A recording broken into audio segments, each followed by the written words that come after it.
Sabes, acabamos de terminar una serie de predicaciones, de mensajes en el Evangelio de Juan.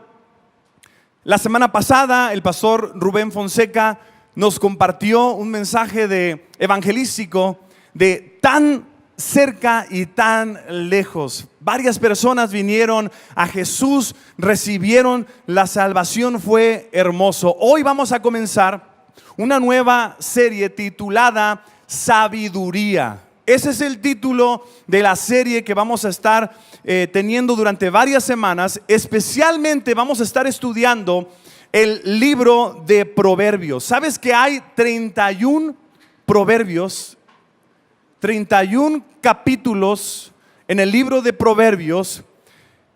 Quiere decir que cada día puedes leer un capítulo y te alcanza uno para cada día por todo el mes. Puedes tener un capítulo diferente y puedes tenerlo durante todo el mes. Los varones, te quiero decir, los varones deberíamos de poner mucha atención a Proverbios, especialmente del capítulo 5 al capítulo 8, donde si pusiéramos atención a esos capítulos, nos ahorraríamos muchos dolores de cabeza, muchas separaciones y muchos divorcios. ¿Por qué necesitamos aprender acerca de la sabiduría, Pastor Julio? Qué bueno que me preguntas. Proverbios 4, versículo 7, la Nueva Traducción Viviente lo dice de esta forma: adquirir sabiduría.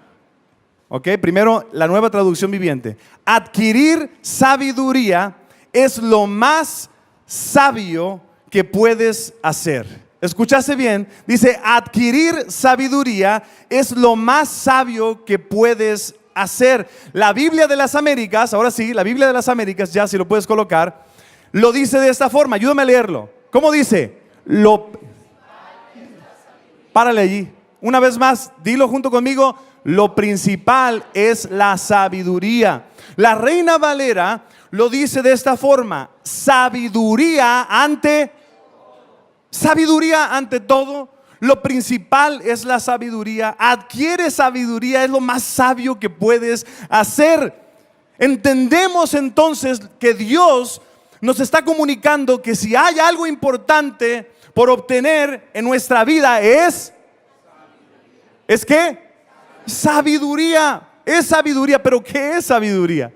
¿Qué es sabiduría? ¿Sabes? La definición del diccionario de Oxford dice que sabiduría es la facultad de las personas, escucha bien, es la facultad de las personas para actuar con sensatez, prudencia o acierto. Es un conocimiento que te lleva a discernir y a entender de mejor forma las cosas, y esto a su vez te lleva a la práctica para tomar decisiones correctas. En otras palabras, es un conocimiento que aplicamos a nuestra vida. Es un conocimiento que nos ayuda a tener un mejor entendimiento de la vida y por ende tomamos mejores decisiones. ¿Te das cuenta la razón por la que Dios nos anima a que tengamos sabiduría? Es más, Tomás de Aquino distingue tres grados o niveles de sabiduría, de menos a más. En primer lugar, dice que es un entender natural que modela la vida como resultado de la meditación filosófica. ¿Qué tal? O sea, Tomás de Aquino en primer lugar dice, hay un nivel primero donde ese primer nivel te hace entender naturalmente el modelo de la vida, y como resultado es el resultado de una meditación filosófica. Nada que ver con Dios. Te dice simplemente, te hace entender un poco más de la vida, del mundo, y eso es el resultado de estar meditando en lo que sucede alrededor tuyo. Número 2, el segundo nivel o segundo grado, dice, es encima del anterior, es mejor que el anterior, la sabiduría que es procedente de la fe. Es una sabiduría procedente de la fe. ¿Sabes? En 2 de Timoteo 3, versículo 15, dice, desde la niñez se te han enseñado las sagradas escrituras, las cuales te han dado la sabiduría. Diga sabiduría. ¿Y la sabiduría para qué? Para recibir la salvación que viene por confiar en Cristo Jesús. Esta es una sabiduría para comprender el plan de Dios para darte vida eterna. O sea, Dios coloca en ti sabiduría para que puedas entender el plan que Dios tiene eterno para ti, y por ende tú puedes entonces tomar una decisión de venir a Cristo. Y el número 3, Tomás de Aquino dice, este nivel de sabiduría es mejor que los otros dos, porque dice, por encima de todo, la sabiduría como don del Espíritu Santo. Primera de Corintios 12:8 dice, porque a este es dada por el Espíritu palabra de, digan sabiduría, sabiduría, a otro palabra de ciencia según el mismo Espíritu. Con ella, con ese tipo de sabiduría, más que conocer, el ser humano experimenta lo divino y va en busca de ese orden que Dios ha querido en todas las cosas. Dios tiene un orden divino, algo que está preparado por Él para que nosotros andemos en esas obras. ¿Se acuerdan lo que dice la palabra de Dios en Efesios capítulo 2, versículo 10? Dice, creados en Cristo Jesús para buenas obras. Dios desea que tú experimentes ese andar en Él, porque Dios tiene preparadas obras, y tú, caminando empoderado por el Espíritu Santo, puedes realizar esas obras que Él ha preparado. ¿Me siguen? Vamos a ver, ¿me están siguiendo? Así es. Fíjate que Billy Graham dijo, el conocimiento, hablando de la diferencia entre el conocimiento y la sabiduría, el conocimiento es horizontal, pero la sabiduría es vertical, viene de lo alto. Esta sabiduría se aprende con experiencia de vida y recibiendo también la guía de otras personas, especialmente, ¿sabes de quién? De Dios. Por eso es vertical. Pero existen algunos que piensan que ya lo saben todo. Hay personas que no creen que necesitan ayuda, ni sabiduría, ni consejo de nadie. Lo interesante es que la Biblia nos advierte de este tipo de personas. Fíjate lo que dice Proverbios capítulo 26, versículo 12. Dice la palabra de Dios de esta forma: hay más esperanza para los que para los que se creen. Fíjate que no dice que para los que son sabios, sino para los que se creen sabios. Porque hay personas que se creen sabias. Hay personas que no importa la edad, pueden ser jovencitos, pueden ser muy adultos, y pueden llegar a creer que no necesitan de ningún consejo de parte de Dios o de ninguna persona. ¿Sabes? Los primeros 9 capítulos de Proverbios se enfocan en la sabiduría. A través de todo el libro de Proverbios va a hablar de 4 tipos de personas. 4 tipos de personas a través de todo el libro de Proverbios. Y quiero que hoy, conforme estoy hablando de estos 4 diferentes tipos de personas, quiero que tú te identifiques con alguno, porque estoy seguro que te vas a identificar con alguno. No importa qué tanto tiempo tienes de creyente, no importa si leíste el pasaje del devocional en esta mañana, no importa si no tienes a Jesús. Hoy te puedes identificar con algunos de estos 4 personajes en la Escritura. En primer lugar, vamos a ver el simple. Escríbelo ahí en tus notas. El simple. El simple. Proverbios 7:7. La versión Reina Valera lo coloca de esta forma: vi entre los, ayúdeme, vi entre los, consideré entre los jóvenes a un joven falto de entendimiento. Y sabes que menciona aquí a un joven o a los jóvenes porque no han vivido suficientemente como para saber algunas cosas que no están bien. Está mencionando aquí a los jóvenes porque sabe Dios que los jóvenes muchas veces creen que lo saben, pero no lo saben. Los jóvenes necesitan vivir para saber muchas de las cosas que están bien o están mal, o recibir el consejo de alguien que ya vivió esas experiencias. Sabes, hay una cantante americana que se llama Taylor Swift. ¿Alguna persona ha escuchado aquí Taylor Swift? Todas las chavitas. Levanta las manos las chavitas, ¿verdad? Taylor Swift tiene varios cantos, ¿no? No estoy diciendo que se pongan a escuchar a Taylor Swift, ¿ok? No estoy diciendo que tiene canciones de alabanza, de adoración, nada que ver. Pero hay un versículo, iba a decir, un canto que ella tiene que habla de sus 15 años, que habla de los 15 años. Y dice ella, cuando tienes 15 años y alguien te dice que te ama, tú le vas a creer, dice.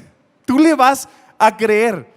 Chicas jovencitas, quiero hablar con ustedes. Levanten la mano todas las chicas jovencitas. Betty, no levantes la mano, Betty. Chicas, escuchen bien, las jovencitas, esas que están entre 13, 14, 15 años, dicen, no, es que ya están allá afuera. Ok, las de 15, 17, 18 años, cualquier jovencita, el muchacho que te dice que te ama a esa edad, bien chiquitas, de 15 años, especialmente si es mucho mayor que tú, escucha lo que te voy a decir, no lo escuches a él. Lo único que él está pensando no es precisamente en ese amor agape. No está pensando en ese amor incondicional. No creas que ese muchacho dice, voy a entregar todo por ella. No creas que está dispuesto a morir por ti. No. Solamente que te ve a ti como la persona que va a satisfacer sus necesidades emocionales y ¿sabes qué más? Físicas, especialmente físicas. Señorita, ten cuidado. Ahí te va. La mayoría de los jóvenes, chicas y chicos, la mayoría cuando estamos en esa edad, lo que pasa es que los papás nos olvidamos, pero cuando estábamos en esa edad, pensábamos que lo sabíamos todo, ¿sí o no? Pensábamos que los consejos que nos daba mamá y papá eran porque eran anticuados, era porque no sabían lo que sentíamos, era porque no conocen al novio o a la novia que estamos teniendo, considerando, era porque no estaba viviendo lo que yo estoy viviendo. Te digo algo. Escucha a tus padres, escucha a las personas que son más maduras que tú. No tomes decisiones importantes en tu vida solo o sola, y especialmente sin haber recibido ayuda de parte de alguien más maduro que tú. Te lo prometo, no estás listo o lista para enfrentar la vida sin consejo. No estás listo o lista. ¿Sabes? Por eso me ha encantado, la verdad, que varios de los jóvenes aquí se han acercado conmigo, y no son jóvenes de 13, 14 años, son jóvenes ya un poquito más maduros. Se han acercado a mí y se ponen de novios, y varios de ustedes jóvenes han venido, han dicho, Julio, pastor, nos gustaría hablar con usted, nos gustaría hablar contigo, nos gustaría que nos des un buen consejo. Nos gustaría que nos digas algo para aplicarlo en nuestro noviazgo. Aquí hay varios que han hecho eso, y te voy a decir algo. Yo no estoy esperando que lo hagas, pero cuando vienes muestras un nivel de madurez muchísimo más alto que aquellos que creen que saben todo. La cura para los simples, ¿sabes cuál es la cura para los simples? Ya lo pusimos anteriormente, es el tiempo. Así es el tiempo.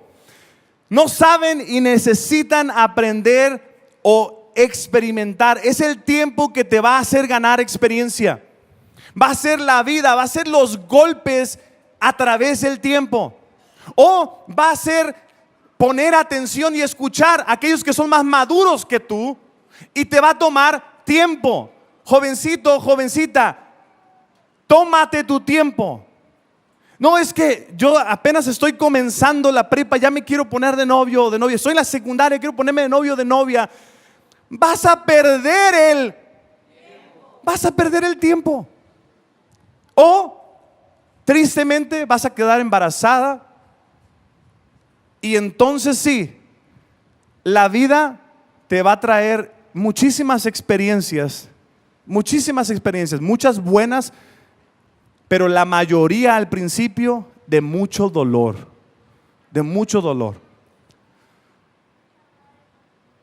Vimos entonces que el primer tipo de personas es el simple, pero vamos a ir escalando, ¿ok? El simple es aquel que, como decimos en mi tierra, peca por ignorante. ¿Me entienden? O sea, están chavas, pero ojo, hay gentes que son ya de 20, 30, 40, 50 y todavía están actuando como un simple. Actúan como si supieran todo, y toda la vida pensaron que no necesitaban ayuda. No querían sentirse vulnerables, y por eso llegaron a esa edad todavía simples e ignorantes. El segundo tipo de personas es el necio. Escríbelo allí. Es el necio. Proverbios 10:23, la Nueva Traducción Viviente, lo coloca así: al necio le divierte hacer el mal, pero al sensato le da placer vivir sabiamente.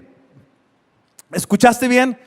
El necio, aunque sabe que algo está mal, se deleita, se divierte haciendo el mal.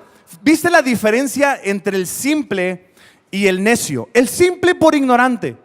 Va en camino, no sabe que hay una piedra ahí en la oscuridad y se va a dar un trancazo. No sabe que hay un precipicio allá adelante y va, es un simple. Y va y se da un trancazo, se cae. Pero el necio, a diferencia del simple, el necio sabe. El necio ya sabe que hay un precipicio, se le advierte, se le dice: necio, hay un precipicio allá adelante, no sigas, compadre, no vayas por ahí. Cuando le decimos a nuestros hijos, ¿verdad? Mijo, no sigas, no le sigas, te va a ir mal, mijo. Y ahí va el necio, ¿verdad? Ahí va el necio. No, o le dices a tu trabajador: mire, amigo, amiga, no sigas en esa dirección, te va a ir mal. Aquellos que son consejeros en las finanzas, ¿cuántas veces no le dijiste quizá a una persona, le dijiste: ¿sabes qué? No sigas gastando el dinero de esa forma, te va a ir mal. No te metas a ese tipo de negocio, vas a perder tu dinero. Pero el necio escucha el consejo y continúa en su necedad. Toma la decisión de disfrutar que va a hacer lo que él quiere hacer. Y cuando llega a ese lugar, se da un golpe tremendo. Es un necio. ¿Y sabes cuál es la cura para el necio? Es la tragedia. ¿Lo podemos poner ahí? Es la tragedia. Escríbelo en tus notas. Y sabes, cómo quisiera que no pases una tragedia. Pero cuando no escuchamos, la tragedia es lo que nos espera. ¿Cuántos conocen a mi esposa, a Carla? Levanten la mano si conocen a mi esposa. Es la güera más chula de todas, está allá atrás. Pero escuchen, ella tiene un tío. Ese tío es hijo de misioneros que vivieron 36 años como misioneros aquí en México. Ellos se vinieron aquí a México. Es más, este tío se llama Natán. Este tío se vino, sus papás se vinieron aquí, nació en México. Se llama Natán. Pero los amigos que lo conocían, conforme iban creciendo, no le decían Natán, le decían Satán. porque era tremendo. Era una persona de lo más tremenda que te puedes imaginar. Nos contaba que de repente en las noches, cuando el pastor misionero, el hermano Lee, se iban a dormir, él y su esposa, él se salía por la ventana, se robaba el auto del papá, lo empujaba apagado, se lo llevaba a la esquina, prendía el auto y se iba de fiesta, se iba a alcoholizarse. Llegó un momento donde creció, empezó a tomar malas y malas decisiones. Sus papás le decían constantemente: mi hijo, no tomes esas malas decisiones, no tomes esas malas decisiones. Llegó un punto donde él empezó a drogarse y para poder pagar su droga empezó a vender drogas. Estaba en los Estados Unidos y llegó un momento también donde él estaba tan desesperado por tener la droga que no le importó llegar a un establecimiento comercial sin nada que cubriera su cara. Llegó, asaltó ese lugar, tomó el dinero sabiendo que lo estaban filmando. Entonces lo empezaron a perseguir. Tenía por varios estados, tenían esa, ¿cómo se le llama cuando los tienen que ir a orden de aprehensión? Tenía orden de aprehensión en diferentes estados. Cuando de repente él le dijo a sus padres, y le gustaba comentar esto: a mí, para que me agarren, primero me van a agarrar muerto.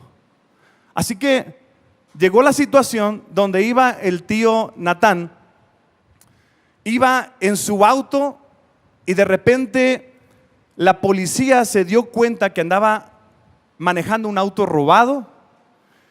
Y sabía que si lo agarraban, el tío sabía que si lo agarraban lo iban a poner en la cárcel porque iban a identificar que él tenía orden de aprehensión.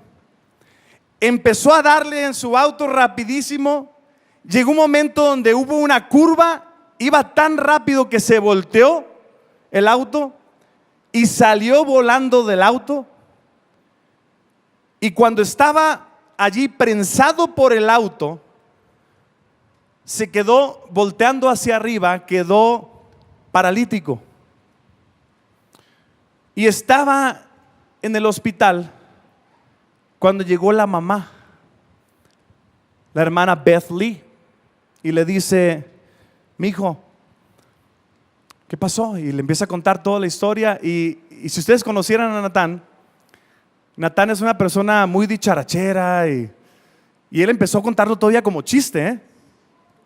Y llegó un momento donde dice: ¿y cómo ves, mamá? Pues ya se me volteó el carro, me salí, quedé prensado y quedé volteando hacia arriba, dice, viendo las estrellitas.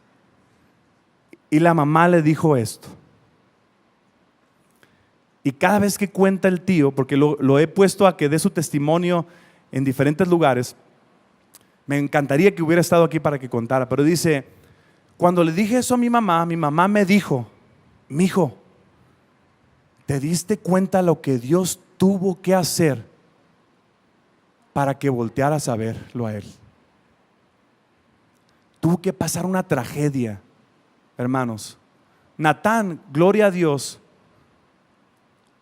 se arrepintió, se puso las pilas, empezó a buscar a Dios, y aunque tenía muchísimos años para pasar en prisión, Dios hizo un milagro, salió de la cárcel, entregó su vida a Cristo, empezó a reunirse en una iglesia, se preparó, estudió una carrera y trabajó hasta que se jubiló, y ahora vive aquí cerca en Colima, ya como un hombre jubilado. Dios hizo un milagro en su vida. Pero ¿sabes lo triste de esa historia? Es que tuvo que pasar una tragedia. Eso es lo que le sucede a los necios. ¿Cómo quisiera que si tú estás viviendo en necedad, no tengas que llegar a experimentar una tragedia, te arrepientas y vengas a Él?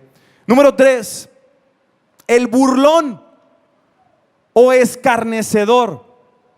Este ya es un nivel más profundo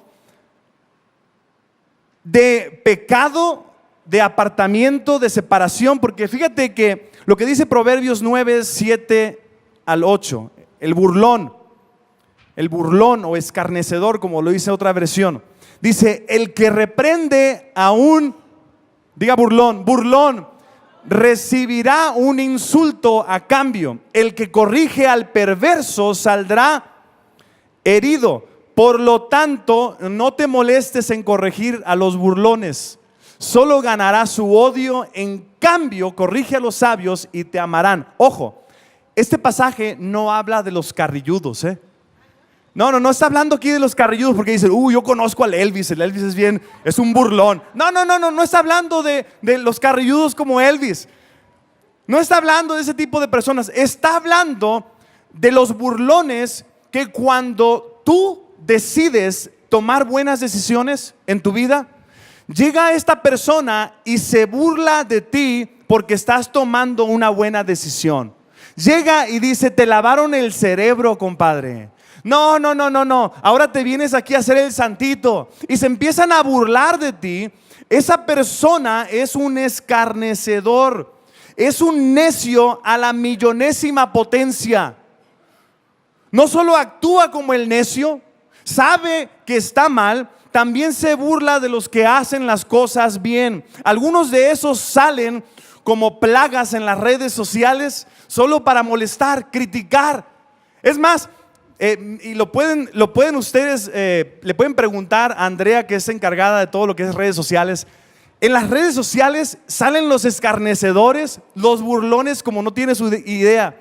Vienen y se burlan y empiezan a decir: ustedes no le roban el dinero a la gente, no, ustedes le lavaron el coco. Y empiezan a escarnecer, a burlarse de aquellos que tomamos buenas decisiones. Te digo una cosa: no trates de corregir al escarnecedor o burlón. Algunos de ustedes, cuando alguien empezó a burlarse en el Facebook de algo que tú pusiste bueno, y alguien empezó a discutir en el Facebook, no, que mira que Juan 10:10 habla de que Jesús nos va a dar vida y vida abundante, y empiezan a hablarle, a contestarle con versículos bíblicos. ¿Alguno de ustedes llegó a leer uno de esos escarnecedores que dijo, después de que tú le contestaste con 20,000 versículos, que haya dicho: gracias? ¿Verdad que no? No. Entonces te voy a dar un consejo: evítate la fatiga. Cuando alguien me pone una crítica fea en el Facebook, especialmente en la iglesia, ¿saben lo que yo hago? ¡Plup! Los borro. Inmediatamente los borro, los bloqueo. ¿Para qué me voy a ponerle a contestar a un escarnecedor? La misma Biblia te dice, el que reprende a un burlón recibirá ¿qué? Un insulto. Te van a insultar. Corrige al perverso y vas a salir herido. No lo hagas. Hay personas que hacen bullying. Fíjate lo que dice ese pasaje. Dice que no debemos hacerlo. Ahora, esto es cómo reaccionan las diferentes personas a las correcciones. Aquí te puse como no lo tienes en tus notas, lo puedes escribir en algún lugar ahí en tus notas, en tu boletín. Pero si tú corriges al simple, no te va a entender. El simple no te va a entender. Si corriges al necio, te va a ignorar. Si corriges al burlón, te va a odiar. Si corriges al sabio, te lo va a agradecer. ¿Viste la diferencia? Corriges al simple, no te va a entender. Es ignorante, le faltan años de vida, le falta experiencia, le faltan golpes en el camino. Corrige al necio y te va a ignorar. El necio le está diciendo: es que ahí está un torbellino, allí está un tornado, no te acerques. ¿Nunca les tocó ver a esos que son cazatornados? Yo les digo: ¿cómo le hacen esos? Si bien necios ahí se van pero hay gente más necia que ellos. Hay gente que les dicen: ¿saben qué? Viene un tornado o viene, por ejemplo, un huracán. Tienen que salirse, desalojar sus casas, aléjense. Y la gente necia dice: a mí no me va a pasar nada. Y se quedan. Hay gente que se ha muerto por su necedad. Corrige al burlón, te va a odiar. Corrige al sabio y te lo va a agradecer. ¿Cuál es la cura? ¿Sabes? La cura es Dios. Ora por esas personas. No trates de corregirlo o darle consejo porque no va a resultar. Cuando te encuentres con un escarnecedor, un burlón, no gastes tu saliva en ellos. No gastes el tiempo en esas personas. Ora por ellos. Si realmente te interesa, ora por ellos. Ora por esa persona. Número 4, el sabio. Es el otro tipo de persona que aparece en Proverbios. Proverbios capítulo 9, versículo 9. Instruye a los sabios y se volverán aún más sabios. Enseña a los justos y aprenderán aún más. Pero pastor, ¿cómo puedo llegar a ser una persona sabia? Durante las siguientes semanas vamos a estar enseñando diferentes principios bíblicos que nos van a ayudar a ser personas más sabias, a adquirir sabiduría y por ende vas a poder tomar mejores decisiones. Yo te animo a que no faltes. Es más, la semana que viene vamos a tener un experto en la familia que ya nos visitó en febrero. Se llama Rosalío Contreras, Chalío. ¿Cuántos conocen a Chalío? ¿Ok? Los que no levantaron la mano es porque no estuvieron en febrero. Porque en febrero estuvo Chalío aquí y trajo un mensaje impresionante. Este domingo que viene va a traer un mensaje enfocado a la familia, sabiduría aplicada en la familia. No te lo pierdas. Hoy nos vamos a enfocar en el principio de la sabiduría. Ya casi terminamos. ¿Dónde comienza? ¿Dónde comienza? ¿De dónde la tomamos? En Proverbios 9, versículo 10 dice de esta forma: el temor del Señor es la base de la sabiduría. En la versión Reina Valera dice de esta forma, ayúdenme a leerlo juntos. Ok, aquí viene. El temor de Jehová, el conocimiento del Santísimo es la inteligencia. Así es, el conocimiento del Santísimo es la inteligencia. Cuando reconoces quién eres tú en comparación con Dios. Somos infinitamente pequeños, queridos amigos, hermanos en Cristo. Dios es inmensamente mayor a nosotros. Cuando te colocas bajo la autoridad de Dios, el temor de Dios no es tener miedo de Dios. El temor de Dios es reconocer quién es Dios. Tu forma de ver a Dios, escúchame bien, tu forma de ver a Dios es también la forma con la que tú vas a estar relacionándote con Él. La forma que tú ves a Dios define cómo es tu relación con Dios.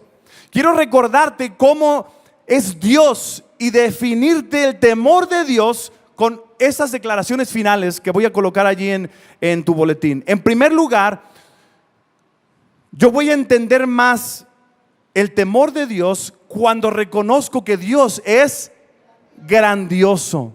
Dios es grandioso. Salmo 33, versículo 8, dice que todo el mundo tema al, una vez más, ayúdame a leerlo, que todo el mundo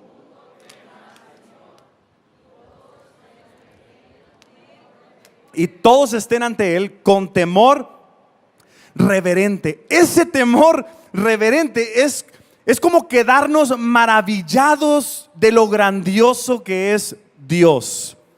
Te lleva a postrarte delante de Él. La semana pasada, cuando fui a cantar al Capitolio de los Estados Unidos, ese lugar, el Capitolio, estaba lleno de esculturas de los personajes más importantes de toda la nación americana, de todo Estados Unidos. Y saben, me colocó en una actitud reverente en ese lugar. Estaba nerviosísimo para cantar.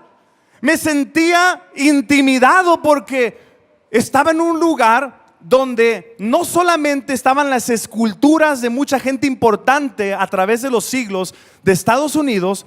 En ese lugar, ese lugar del Capitolio, era un lugar que se usaba por muchos años como una iglesia, como un centro de adoración, donde personajes famosísimos iban y adoraban a Dios, tenían servicios religiosos adorando a Jesús. Y de repente yo estaba allí y me intimidé. Estaba en ese lugar, me sentía chiquitito. Ahora imagínate cómo es Dios. Dios es muchísimo más grande que cualquier escultura de Lincoln como está en Washington. Mucho más grande que cualquier presidente, mucho más grande que cualquier nación. ¿Cómo debemos estar frente a Él? Es mucho mayor que cualquier persona. El versículo que te voy a leer a continuación te lo dice de esta forma. Isaías 40, 28. ¿Acaso nunca han oído? ¿Nunca han entendido? El Señor es el Dios eterno, el creador de toda la tierra. Él nunca se debilita ni se cansa. Nadie puede medir la profundidad de su entendimiento. ¿Te das cuenta? Dios es grandioso. Quiero que entiendas el temor de Dios, en primer lugar reconociendo su grandeza. Señor, eres grande. Pero en segundo lugar, Dios es santo. En Iglesia Vida honramos a Dios, lo respetamos porque es santo. Merece reverencia, respeto, honra y gloria. En este lugar el nombre más grande es el nombre de Jesús. En este lugar cantamos el nombre de Jesús. Exaltamos su grandeza, exaltamos su santidad. Dios es santo. Exaltamos a Dios como lo dice el Salmo 99, versículo 5. Dice la palabra, ayúdeme a leerlo juntos. Exalten al Señor nuestro Dios, póstrense ante sus pies, porque Él es santo, es sin pecado. Dios es una persona que jamás ha pecado. Pastor, pero eso es el Antiguo Testamento. ¿Cómo podemos ver esto en el Nuevo Testamento? Fíjate lo que dice Hebreos capítulo 12, versículo 28 y 29. Ya que estamos recibiendo un reino inconmovible, seamos agradecidos y agrademos a Dios adorándolo con santo temor y reverencia, porque nuestro Dios es un fuego que todo lo consume. Si Él quisiera, en este momento serías una manchita en el asador de tu casa. Estaríamos todos achicharrados, quemados por causa de nuestro pecado. Pero Dios, en su grandeza y en su santidad y en su misericordia, decidió que nosotros recibiéramos el perdón, el amor, la resurrección en Cristo. Nos ha hecho partícipes de su resurrección.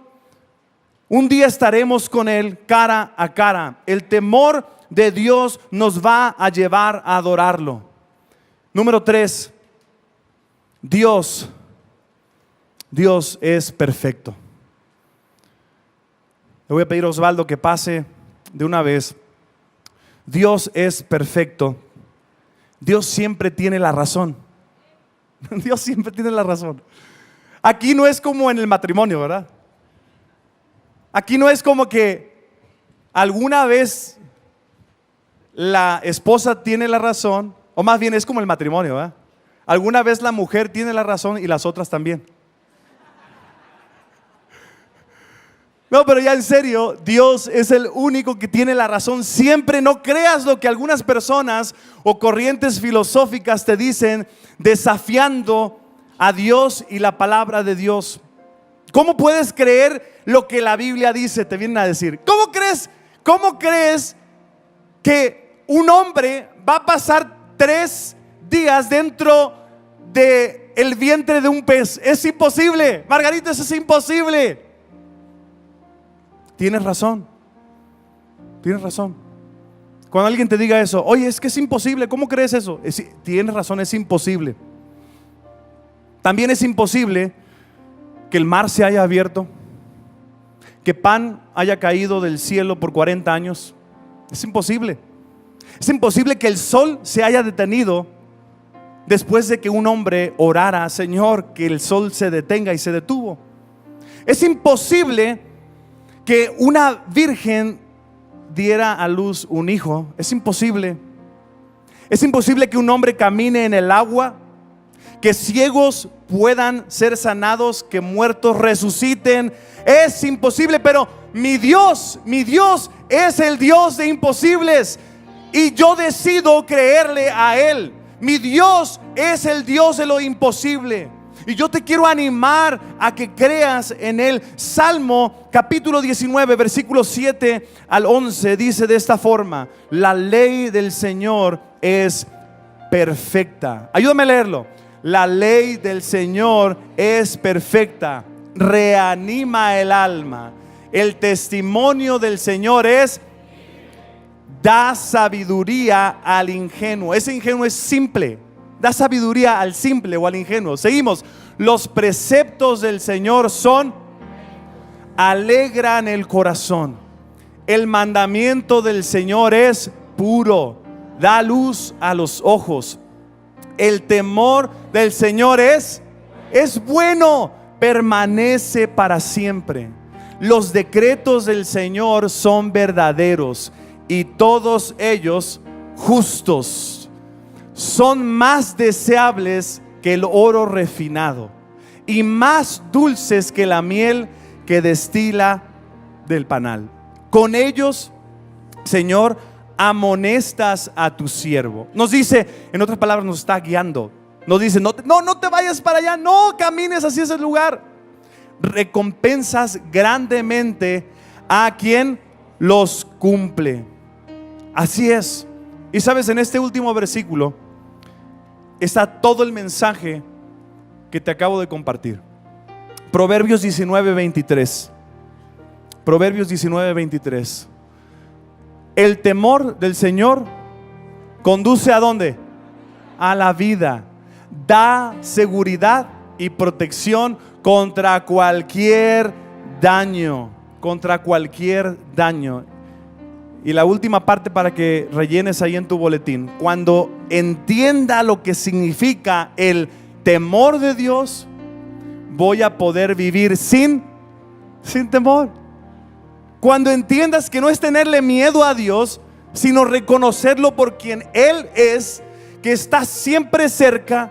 Cuando reconoces su grandeza, cuando reconoces su santidad, cuando reconoces su perfección, cuando tienes esa actitud reverente delante de Dios, puedes vivir ahora sin temor de lo que va a pasar mañana, de lo que va a pasar hoy, porque Dios está con nosotros. Y si Dios está con nosotros, ¿quién contra nosotros? Vamos a orar. Señor, gracias por tu palabra. Gracias por la sabiduría que has vertido en ella.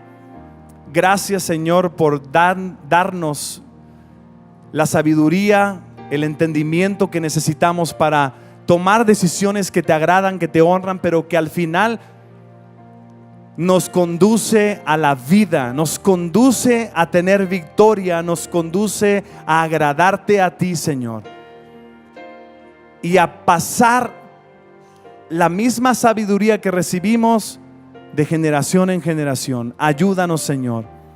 Yo te quiero rogar por aquellos que necesitan esa sabiduría en este día, Señor. Te ruego para que tú les ayudes a colocarse bajo tu liderazgo. Aún con los ojos cerrados, si tú estás aquí y aún no has colocado tu fe en Cristo, yo te quiero animar a que en este día tú le digas a Jesús sí. Jesús te ama. Él es Dios, se hizo como uno de nosotros, vivió una vida perfecta sin pecado porque es Dios. Hizo muchos milagros, pero el milagro más grande que Él hizo fue el haber tomado tu pecado y mi pecado, lo cargó en la cruz, derramó su sangre, esa preciosa sangre que te lava y me lava de mis pecados. Murió, fue colocado en una tumba, pero al tercer día resucitó. Y si tú crees en Él, colocas tu fe en Jesucristo para perdón de tus pecados, te arrepientes de lo que has hecho, te arrepientes y vienes a Él, Él te ofrece vida eterna. No se trata de una religión, no se trata de que te quiero cambiar de religión. Lo que sí quisiera es que tú coloques tu fe completamente en aquel que te da vida eterna. Ahí donde estás, dile así a Dios. Si tú quieres recibir la vida eterna, dile: Dios, me arrepiento de mis pecados. Te ruego que me perdones, te pido que me laves con la sangre de Jesús. Hoy, Jesús, yo creo que eres Dios, que te hiciste como uno de nosotros. Yo creo que viviste una vida perfecta porque eres Dios. Diste tu sangre en la cruz y con esa sangre te ruego que me laves de todos mis pecados. Perdóname, merezco el infierno y ruego que me perdones, que me des vida eterna. Yo creo que moriste, pero también creo que resucitaste al tercer día. Hoy creo en ti como mi único y suficiente Salvador. Único, suficiente Salvador. Nadie más me puede salvar. Mi salvación no depende de buenas obras, como dice tu palabra, que no es por obras para que nadie se gloríe. Hoy, Jesús, yo creo en ti. Sálvame, sálvame. Yo creo que resucitaste. Señor Dios, te ruego que me adoptes como uno de tus hijos. Acéptame a mí como uno de tus hijos por los méritos de Jesús. Gracias por aceptarme. Yo acepto en este día también a Jesús en mi corazón. Gracias por la vida eterna. Nadie esté mirando, por favor. Todos con los ojos cerrados. Todos con los ojos cerrados, por reverencia a Dios, por respeto a los demás. Si tú por primera vez hoy, y nunca antes lo habías hecho, por primera vez hoy le dijiste a Jesús: sálvame, dame vida eterna. Allí donde estás, me gustaría terminar orando por ti. Nadie está mirando. Ahí donde estás, levanta tu mano bien en alto. Yo quiero terminar orando por ti. ¿Alguna persona hizo esta oración por primera vez? Amén, veo tu mano levantada ahí. ¿Quién más hizo esta oración por primera vez? Amén, veo tu mano levantada aquí al frente. Amén, allá atrás veo tu mano levantada. Dios te bendiga, gloria a Dios. ¿Quién más hoy dice: yo creo hoy por primera vez en Jesús como mi Salvador? ¿Alguna otra persona? Señor, gracias por esas 3 personas que han declarado a Jesús como su Salvador. Han declarado que son personas pecadoras y le han pedido a Jesús que venga a sus vidas. Te ruego, Señor, que les des el crecimiento que necesitan, que nos bendigas a nosotros con el privilegio de encaminarlos a tu palabra. Ayúdanos, Señor, bendícenos, empodéralos, Señor, con tu espíritu. Gracias, gracias, Señor. Señor, te quiero rogar también por todos aquellos que están aquí, que estaban como ovejas descarriadas y que hoy han decidido venir. Han decidido colocarse en el camino correcto una vez más. Ahí donde estás, si tú eres una de esas personas y me dices: Julio, pastor, sabes, había andado un poquito descarriado, mucho descarriado, y yo necesito que ores por mí también. Ahí donde estás, nadie esté mirando, levanta tu mano bien en alto si tú necesitas que estemos orando por ti. Amén, veo tus manos levantadas ahí. Amén, veo tu mano levantada. Amén, muchas manos levantadas. Señor, gracias por el arrepentimiento genuino de cada una de estas personas que hoy dicen: perdóname, había andado en el camino equivocado y hoy decido ponerme una vez más a seguir los pasos tuyos, Jesús. Te ruego que también les des ese empoderamiento en tu espíritu, que les ayudes a no solamente pensar en hacer lo bueno, sino hacer lo bueno. Ayúdalos a que permanezcan en ti y en tu palabra, Señor. En el nombre de Jesús oramos y todos decimos: dale un fuerte aplauso a Dios por su palabra.